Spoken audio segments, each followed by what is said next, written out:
মেডিকেলে নিয়োগ দুর্নীতি মামলা, সেই মামলায় হাইকোর্টে দুই বিচারপতির মধ্যে যে সংঘাতের ঘটনা ঘটেছিল, আজ সুপ্রিম কোর্টের বিশেষ বেঞ্চে শুনানি রয়েছে।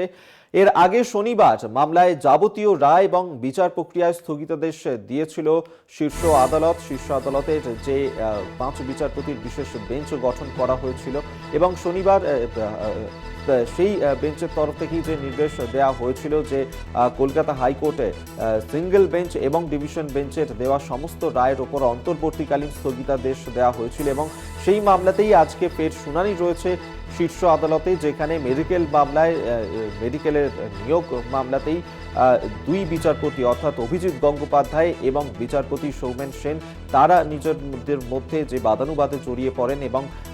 যেমনটা এর আগে আমরা দেখেছিলাম যে কলকাতা হাইকোর্টের ভেতর সেখানেই কিন্তু এই যে দ্বন্দ্ব তৈরি হয়েছিল দুই বিচারপতির মধ্যে, যেখানে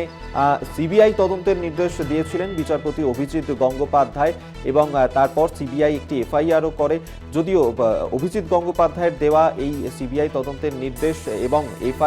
সিবিআই যে এফআইআর করে তার উপর স্থগিতাদেশ দিয়েছিল ডিভিশন বেঞ্চ এবং তারপরেই এই যে সমস্ত কাজ সৌমেন সেন করছেন তার রাজনৈতিক উদ্দেশ্য প্রণোদিত, এমনটাই কিন্তু বলেছিলেন অভিজিৎ গঙ্গোপাধ্যায়। যা নিয়ে সুপ্রিম কোর্টে মামলা হয়েছিল, সেই মামলার শুনানি আজ।